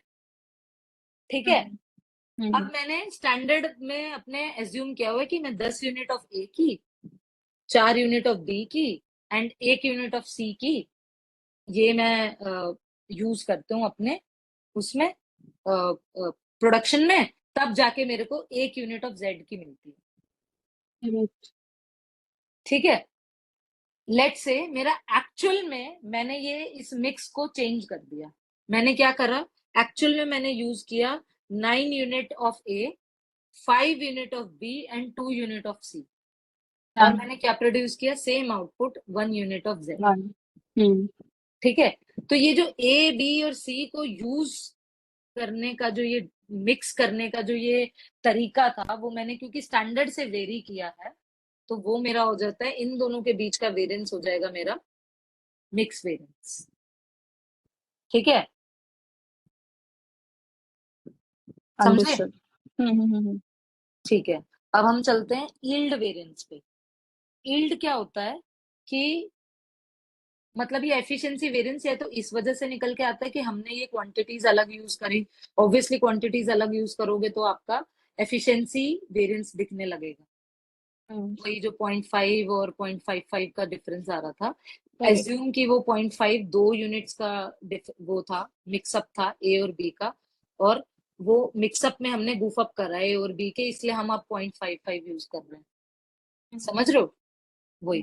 तो दूसरा रीजन क्या हो सकता है एफिशिएंसी वेरिएंस होने का? यील्ड में प्रॉब्लम आ, यानी जो हमें क्वालिटी ऑफ इनपुट मिला वो उतना अच्छा नहीं था जितनी से मेरा सही आउटपुट प्रोड्यूस हो सके। यानी अगर मैं लेट जस्ट से मैं जो इसका एग्जांपल ले सकते हैं हम, यील्ड से रिलेटेड, चलो यान का ही ले लेती हूँ, कि जो मैं यान यूज करती थी, ठीक है, लेट से मैं कॉटन और पॉलिएस्टर, ठीक है, इन दोनों को यूज करती थी अपने डायरेक्ट मटेरियल में। ठीक है, तो मेरी जो कॉटन की क्वालिटी है ना, इस बार वो इतनी अच्छी नहीं आई। ठीक है, तो क्योंकि मेरी कॉटन की क्वालिटी अच्छी नहीं आई ना, तो मुझे थोड़ा सा ज्यादा लगाना पड़ रहा है अपने प्रोडक्ट में कॉटन को। तो या ये कह लो वो जो यील्ड देता है ना, कि मैं इसको लेट से इसको 80:20 की रेशो में, कि 80:20 की रेशो में मैं लगाता हूँ कॉटन एंड पॉलिएस्टर को। ठीक है, तो मेरी जो कपड़े की लेंथ बन के तैयार होती है वो होती है 1 मीटर लॉन्ग। ये मेरा स्टैंडर्ड है 1 मीटर। ठीक है, लेकिन क्योंकि कॉटन का आउटपुट इस बार अच्छा नहीं था, तो मेरी जो जब मैं यही यूज कर रहा हूँ, बिल्कुल यही रेशियो यूज कर रहा हूँ मैं, 80:20 ही, यही मेरा स्टैंडर्ड भी है। ठीक है, लेकिन मेरी जो कपड़ा निकल के आ रहा है ना, वो मेरा निकल के आ रहा है 0.95 मीटर्स आउटपुट, यानी मेरा आउटपुट कम निकल के आ रहा है। ठीक है, तो बेसिकली इसको यील्ड तो आउटपुट ही होता है ना, so any kind of variance in the actual output versus the budgeted output due to change in or the quality of say the input, correct वही होएगा ना yield। Correct correct correct. ठीक है, तो इसका एक और एग्जांपल, एक प्रीवियस क्लासेस में प्रकाश जी ने एक बड़ा अच्छा एग्जांपल दिया था कि calorific value of Indian oil, नहीं इंडियन ऑयल बोल रहा हूँ, आईजीएल, ठीक है, वर्सेस ओएनजीसी, इन दोनों की कैलोरिफिक वैल्यू में डिफरेंस होता है। ठीक है, अब उसकी वजह से क्या मतलब, बेसिकली इनकी यील्ड में डिफरेंस है, वो कैलोरिफिक वैल्यू जो है वो इसकी यील्ड है। ठीक है, इसकी यील्ड में डिफरेंस है, तो उसकी वजह से क्या हो रहा है, अगर कंज्यूमर आईजीएल की सीएनजी भरवा रहा है लेट से अपने उसमें, ठीक है, तो वो 20 किलोमीटर जा पाता है, सेम क्वांटिटी लेट से 1 kg भरवाई थी उसने। ठीक है, जबकि वो 1 kg ऑफ ओएनजीसी की गैस भरवा रहा है अगर, ठीक है, तो उसकी गाड़ी चल रही है 22 किलोमीटर। तो ये जो डिफरेंस है ना, ये जो कैलोरिफिक वैल्यू का डिफरेंस है इन दोनों गैसेस के बीच में, उसकी वजह से जो यील्ड निकल के आई है डिफरेंट। समझ गए? इनपुट था मेरा यहाँ पे गैस, आउटपुट था मेरा कि कितने किलोमीटर्स मेरा इनपुट गाड़ी चल गैस थी, जाएगा। राइट, 1 kg दोनों जगह, राइट, और आउटपुट मेरा डिफरेंस आ गया 20 किलोमीटर एंड 22 किलोमीटर। 22 kilometers। तो बस एफिशिएंसी का फर्दर जो वो होता है वो आपका दो रीजंस की वजह से होता है। एक होता है आपका मिक्स की वजह से, कि आपने प्रोडक्ट मिक्स में चेंज कर दिया है कोई, ठीक है। दूसरा रीजन ऑफ वेरिएंस होता है यील्ड की वजह से। ठीक क्लियर है, हो गया? अंडरस्टूड। ठीक है, अब हम इस क्वेश्चन को करते हैं एंड इस क्वेश्चन के बाद क्लास खत्म हो जाएगी। ओके। तो let's start reading the question. Sandy's Snacks produces snack mixes for the gourmet and natural food market. ठीक है, कोई स्नैक्स मिक्सेस प्रोड्यूस करते हैं बेसिकली ये अपने government and natural food market के लिए. It's most popular product is tempting trail mix. ठीक है, एक ये टेम्पटिंग ट्रेल मिक्स के बारे में अब हम पढ़ेंगे, ये क्योंकि इनका ये मोस्ट पॉपुलर प्रोडक्ट. ठीक है, a mixture of peanuts, dried cranberries, chocolate pieces. ये हमारा डायरेक्ट मटेरियल हो गया. क्वेश्चन पढ़ते पढ़ते ही सांचा बनने लग जाना चाहिए आपके दिमाग में. ठीक है, कि ये क्या बात कर रहा है और क्यों कर रहा है. For each batch the budgeted quantities and the budgeted prices are as follows. तो तीनों के लिए उन्होंने हमें peanuts, dried cranberries and chocolate pieces के लिए बताया है पर बैच. ठीक है, पर बैच में आपका 60 कप्स ऑफ पीनट्स लगता है, 30 कप्स ऑफ ड्राइड क्रैनबेरीज लगता है and 10 cups of chocolate pieces लगता है. और इनकी बजटेड कॉस्ट भी बताई हुई है. एक कप की कॉस्ट है $1, ड्राइड क्रैनबेरीज के एक कप की कॉस्ट है $2 और चॉकलेट पीसेस के एक कप की कॉस्ट है $3. ठीक है, प्राइजेस पर कप लिखा हुआ था, राइट. अब क्या हुआ, small changes to the standard mix of direct materials reflected in the above quantities do not significantly affect the overall end product. छोटे मोटे माड़े मोटे चेंजेस हो जाएं तो उससे अपना एंड प्रोडक्ट में चेंज नहीं आता, right. In addition, not all ingredients added to production end up in the finished product as some are rejected during inspection. ठीक है, अगर आपने प्रोडक्शन में not all ingredients added to the production, अगर आपने ऑल इंग्रेडिएंट्स नहीं डाले हैं प्रोडक्शन में, तब क्या हो सकता है, दे एंड अप इन द और अगर वो मतलब कोई इंग्रेडिएंट डला ही नहीं, ठीक है, और फिर भी फिनिश्ड आउटपुट पहुंच गया तो इंस्पेक्शन में रिजेक्ट हो जाएगा.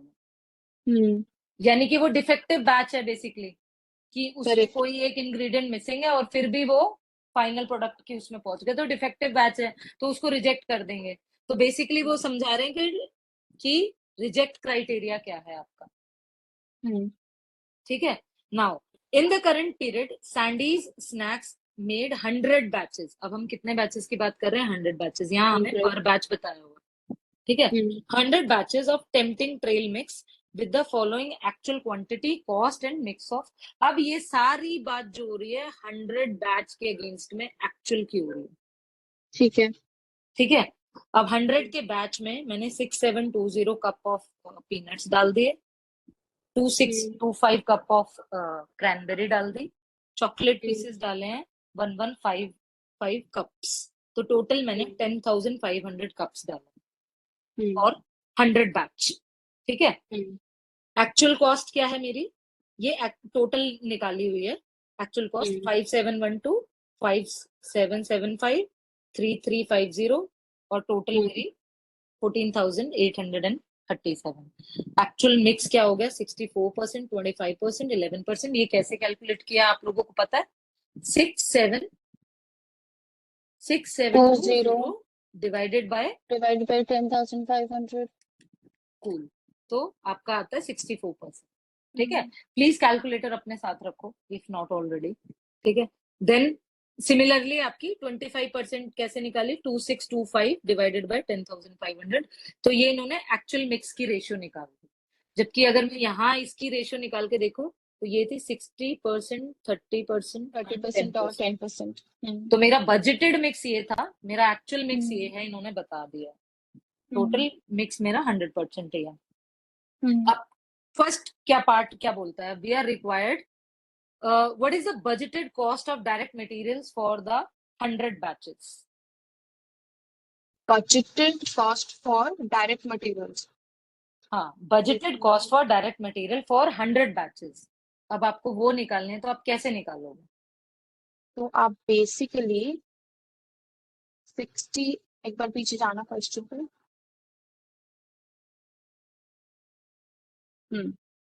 तो उसने बोला आपको budgeted cost of direct materials चाहिए. बजटेड कॉस्ट वो है जो आपको ऊपर दे रखी है 60%, 30%, 10% वाले में, which is $1 पर कप, और 60 कप लगते हैं तो $60 हो गए पीनट्स. हाँ, तो इसको थोड़ा सा ढंग से लिख लेते हैं.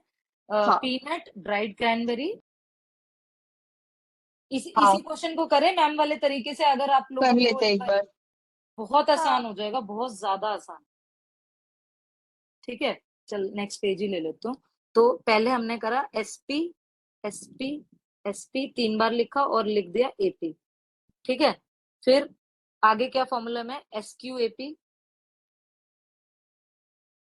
ओहो कहाँ से, मल्टीप्लाई बाय एसक्यू एपी। ठीक है, मल्टीप्लाई बाय स्टैंडर्ड एसएम की क्या है, स्टैंडर्ड मटेरियल। ठीक है, स्टैंडर्ड मटेरियल मल्टीप्लाई बाय आपका एक्चुअल क्वांटिटी कंज्यूम्ड। तो एक्चुअल क्वांटिटी कंज्यूम्ड और एक्चुअल क्वांटिटी कंज्यूम्ड, अगर ये मैम वाले तरीके से सेम इस सम को करें अगर हम, ठीक है, तो मेरे पास कितने वो थे, मेरे पास एक था पीनट, एक ड्राइड क्रैनबेरी क्रैनबेरी एंड और एक एक चॉकलेट chocolate। समथिंग। ठीक है, चॉकलेट लिख दिया मैंने। अब इनका स्टैंडर्ड प्राइस क्या है, हमें पता है, 1 2 $1, 3। $2, $3, वन हाँ। Two three, 1 2 3। यहाँ तक आया श्वेतल, यहाँ तक कोई प्रॉब्लम? हेलो, हाँ ये आ गया। ठीक है। अब यहाँ पे क्या लिखना है हमने, एक्चुअल प्राइस लिखना है। क्वेश्चन में एक्चुअल प्राइस की हमें निकालना पड़ेगा पर यूनिट, क्योंकि टोटल दिया हुआ है ना यहाँ पे, तो पर यूनिट हमें निकालना पड़ेगा। तो 5712 डिवाइडेड बाय 6720, 6720 0.85। ठीक है, पहला आ गया 0.85 आ गया। हाँ दूसरा, जी। दूसरा निकालेंगे 5575, 5575 डिवाइडेड बाय Divided by 2625 का होता है। 625। ठीक है, तो 2.12 आ गया, दूसरा आ गया 2.12। ठीक है, तीसरा आपका है 3350 की एक्चुअल कॉस्ट दी हुई है मुझे, 3350। ठीक है, डिवाइडेड बाय 2.90 आ गया। 111155। हाँ वेरी गुड, 2.90 आ गया मेरा। तो ये मेरा एक्चुअल प्राइस पर कप आ गया। ठीक है, स्टैंडर्ड प्राइस और एक्चुअल प्राइस पर कप हमने लिख दिया। ठीक है, अब पहले एक्चुअल क्वांटिटी कंज्यूम्ड से मल्टीप्लाई करना है ना, तो पहले ये इजी वाले को कर लेते हैं, एक्चुअल क्वांटिटी कंज्यूम्ड। तो एक्चुअल क्वांटिटी कंज्यूम हमने कितने कितने कप्स की है, ये हमें साफ साफ दी हुई है क्वेश्चन में, Correct। राइट? 6720। 6720, 2625, 1155, राइट? 6720, दूसरा क्या था यार? 2625। 2625, ठीक है, और तीसरा 1155। और यहाँ पे भी हमें यही बोला है, एक्चुअल क्वांटिटी कंज्यूम्ड बोला है। हाँ ठीक है, जी। तो 6720 इंटू में 2625 और 1155। ठीक है, ये इतना हमने कर लिया। ठीक है, अब अब हम आते हैं बाकी दो पे। अब यहाँ पे क्या बोला है, standard price multiply by standard material. ठीक है, तो स्टैंडर्ड मटेरियल मेरे लिए क्या होगा, 100 बैचेस 60। बनाने के लिए 6000। हाँ। ठीक है, 3000 2000। हाँ। एंड 1000। करेक्ट। तो ये मेरा एक्चुअल बजटेड निकल के आ गया बेसिकली, क्योंकि बजटेड ये प्राइस मल्टीप्लाई एसएम बाय 6000 3000 1000 कैसे आया? क्योंकि 60 ये 30 10 का ये रेशियो था हमारे पास बजटेड में। ये 60 देखो, कप्स हाँ 30 एक कप्स 10 हाँ कप्स। तो ये एक बैच एक को कप का बनाने, था। सॉरी मुझे एक ना ये बैच का, ऐसे सॉरी। ढंग से लिखना चाहिए था, हाँ। ये मुझे ऐसे नहीं लिखना चाहिए था। एक बैच में मेरे यहाँ पे 60 लगते हैं, तो 100 बैचेस में कितने लगेंगे, 30 लगते हैं एक बैच में, तो 100 बैच में कितने लगेंगे, 10 लगता है एक बैच में, तो 100 बैच में कितना लगेगा, ऐसे लिखना चाहिए था ये मुझे। अब ठीक है, क्लियर है श्वेतल? हाँ ये स्टैंडर्ड मटेरियल का मतलब होता है बजटेड, स्टैंडर्ड प्राइस का मतलब होता है budgeted price, budgeted material budgeted price, तो बजटेड कॉस्ट आ जाती है बेसिकली ये मेरी, इन अदर टर्म्स अगर मैं बात करूं तो। अब यहाँ पे क्या लिखना है, standard quantity sorry. For for actual actual, price. नहीं, एक्चुअल प्रोडक्शन। एक्चुअल प्रोडक्शन होता है। हाँ, ये लिखा है ना मैंने, standard quantity for actual production, यहाँ पे हमें वो लिखनी है। अच्छा। ठीक है, कि एक्चुअल प्रोडक्शन जो मेरी हुई है हम्म। उसके लिए मेरी स्टैंडर्ड क्वांटिटी क्या बनती। स्टैंडर्ड क्वांटिटी किस चीज की? मटेरियल्स की, मटेरियल 1 2 3। अच्छा, ओके। ठीक है, तो मैंने मेरी एक्चुअल इनपुट, मान लो उसको एक्चुअल इनपुट, सॉरी, अच्छा, ठीक मतलब है। जितने भी इनपुट मेरे यूज हुए हैं, तो लेट से क्वेश्चन में मुझे कितना गिवन है, मेरे 10,500 की एक्चुअल क्वांटिटी बनी, राइट। हम्म। तो अगर मैं 10,500 मेरी एक्चुअल क्वांटिटी है, तो इसका स्टैंडर्ड कितना बनना चाहिए था, मतलब स्टैंडर्ड रेशियो में अगर मैं इसको बनाऊं, तो मेरा कितना यूज होना चाहिए था ईच मटेरियल। ठीक है, तो 10,500 कप्स मेरे टोटल लगे हैं, टोटल इनपुट। ठीक है, हम्म। और स्टैंडर्ड मुझे दिया हुआ है ये रेशियो 60 30 10। हम्म। ठीक है, तो मैं क्या करूंगी, मेरा 10,000 टेन 500। थाउजेंड 10,500 है। ठीक है, तो मेरा पहले वाले का अगर मैं करूंगी, तो वो ये हो जाएगा 10,500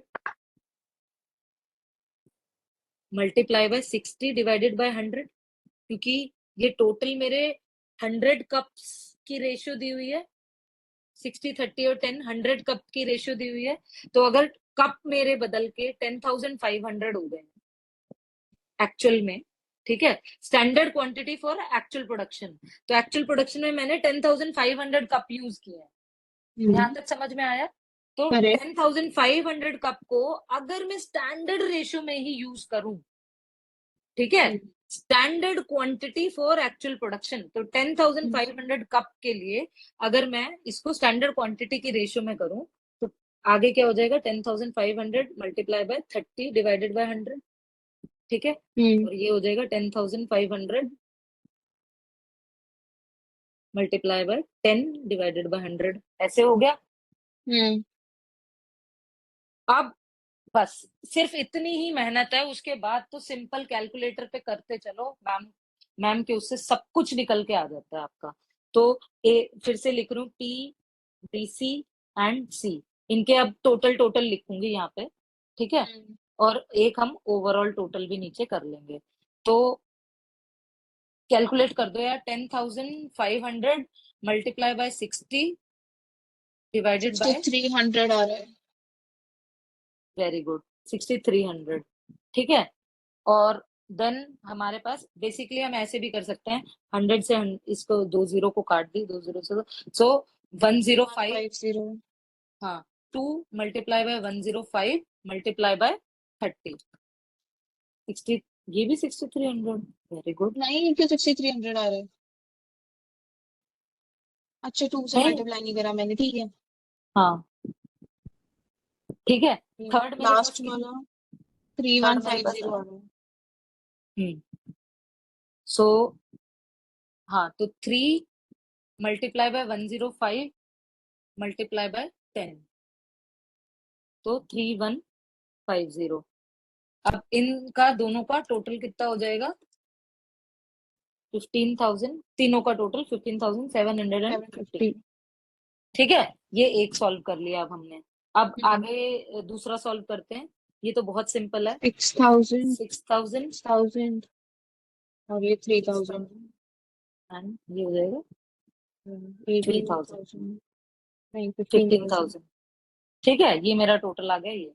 अब तीसरा मेरा 6,720 2625 मल्टीप्लाई बाय 2, 5250। 5250। ठीक है, 1155 मल्टीप्लाई बाय 3, 3465। 3465 प्लस 5250 प्लस 6720, ये हो गया मेरा 15437। 15,435। 35 ही आएगा, राइट, हाँ हाँ। Your with me. ठीक है, अगला हो जाएगा 6750 मल्टीप्लाई बाय 0.85, तो ये हो गया मेरा 5720। 37.5, हम्म ठीक है। हम्म उसके बाद अगला हो गया 2.12 मल्टीप्लाई बाय 265 2625, ये हो गया मेरा 5565 5565। फिर हो गया मेरा 2.9 मल्टीप्लाई बाय 1155, 1155 ये हो गया मेरा 3349 3349.5। अब इन सबका टोटल क्या आ गया?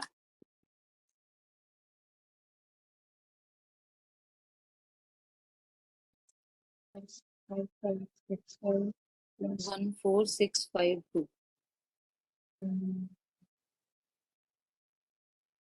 ठीक है। यहाँ तक किसी को कोई डाउट? nope. हाँ।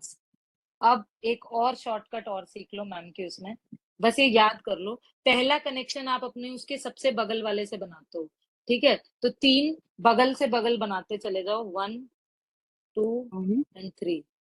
भाई ये थोड़ा सा रटवा रहे हो बट ये अच्छा है।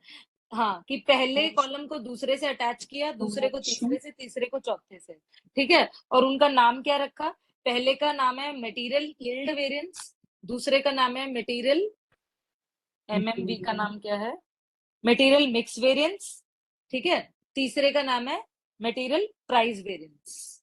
तो मटेरियल, इस वाले सर्कल का नाम हो गया material yield variance, material mix variance and material price variance, ठीक है। अब ठीक है 15,750 माइनस 15,000 कितना आया? 750। 750 वो आपने यहाँ लिख दिया। फेवरेबल लग रहा है अनफेवरेबल लग रहा है? 1 मिनट रुक जाओ फेवरेबल है। 1 मिनट सीधा सीधा बस कर फेवरेबल देखना, हमने यहाँ 15,750 माइनस ये, तो पॉजिटिव नंबर आ रहा है तो फेवरेबल, तो नेगेटिव नंबर आ फेवरेबल रहा है तो अनफेवरेबल, अच्छा ठीक है। ठीक है तो फेवरेबल आ गया। अब ये 15,000 माइनस 15,435, तो तो माइनस ये, 435 आ रहा है हाँ, तो अनफेवरेबल हो गया 435 अनफेवरेबल, ठीक है। हम्म अब 15,435, ठीक है, माइनस 14,652, ये कितना आ जाएगा? 783 फेवरेबल। यहाँ तक हाँ मेरे साथ हो? हम्म ठीक है। तो आपने 3 वेरिएबल्स यहाँ पे निकाल लिया। अब मैम के उसमें आते हैं दूसरे उस पे। सो फर्स्ट का, पहले ही उस रो में हमने फर्स्ट से इमीडिएट कॉलम से कनेक्शन बनाया था, ठीक है। सेकंड वाला जब हम करने लगेंगे तो पहला कॉलम छोड़ के दूसरे कॉलम से दूसरे सीधा कॉलम से कनेक्शन बनाना बनाएंगे, और थर्ड वाला करने लगेंगे तो सीधा थर्ड कॉलम से कनेक्शन बनाएंगे। और उसका नाम क्या रखेंगे? दूसरे वाले का नाम है मटेरियल एफिशिएंसी वेरिएंस, और ओवरऑल टोटल वाले का नाम है मटेरियल कॉस्ट वेरिएंस, ठीक है। तो पहले वाले का कनेक्शन अब तीसरे वाले से करा, इसका नाम हमने रखा है मटेरियल एफिशिएंसी वेरिएंस, हम्म ठीक है। और यहां से ये पूरा थर्ड वाले कॉलम पे जब गए तो ये हो गया मटेरियल कॉस्ट वेरिएंस, ठीक है। अब 15,750 माइनस 15,435,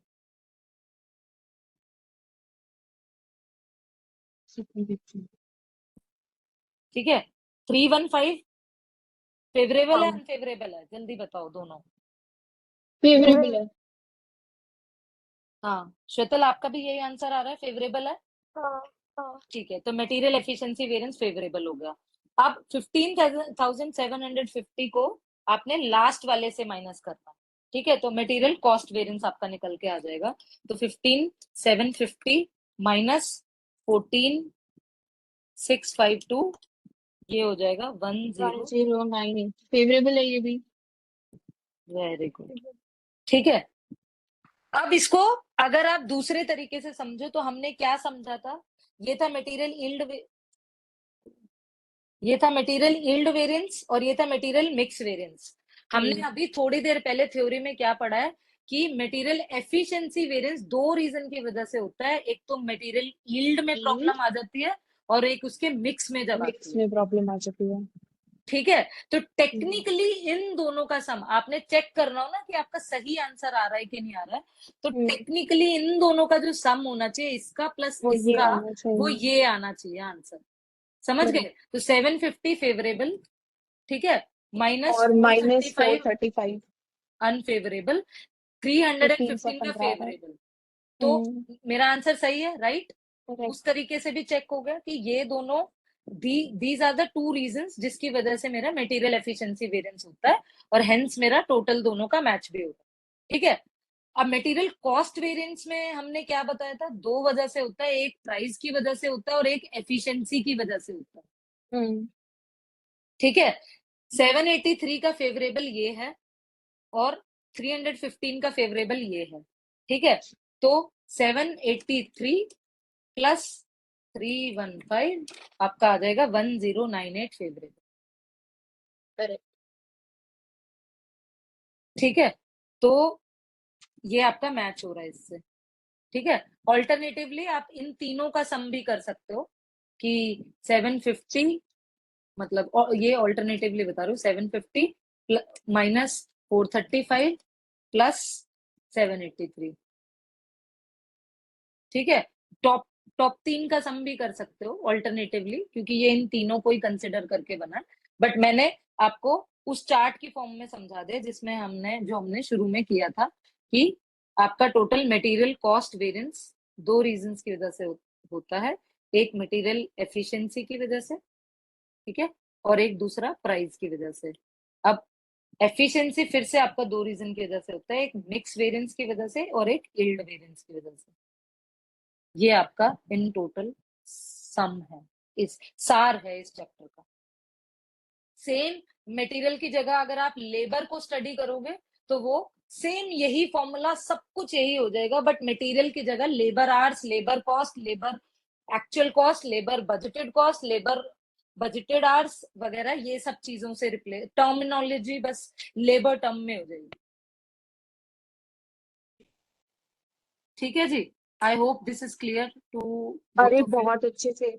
अब मुझे बस एक बात बताओ, ये जो आपने ये टेबल बनवाई है, जो मैम ने बनवाई थी, मतलब हाँ SPSQ वाली, ये हाँ, याद रखना पड़ेगा ना? ये ऊपर वाले पैरामीटर्स तो याद ही करने पड़ेंगे, इसको कोई तरीका नहीं है और? यार प्रैक्टिस करोगे तो याद हो जाएंगे वैसे, मतलब ठीक है, ये मैं 3 दो बार चार एसपी, क्वेश्चन और करती हूँ। हाँ 3 बार एसपी 1 बार एपी ऐसे ये तो लिखोगे। याद हो गया, उसके साथ साथ जो है ना वो याद करना पड़ेगा बस। हाँ तो बस पहले दो में स्टैंडर्ड की बात हो रही है, लेकिन standard quantity with actual output production, ठीक है, एंड ये सिर्फ स्टैंडर्ड मटेरियल की बात हो रही है। ठीक है, दूसरे वाले में, तीसरे वाले में एक्चुअल, तीसरे और चौथे में एक्चुअल एक्चुअल की बात हो रही है, समझ रहे हो ऐसे।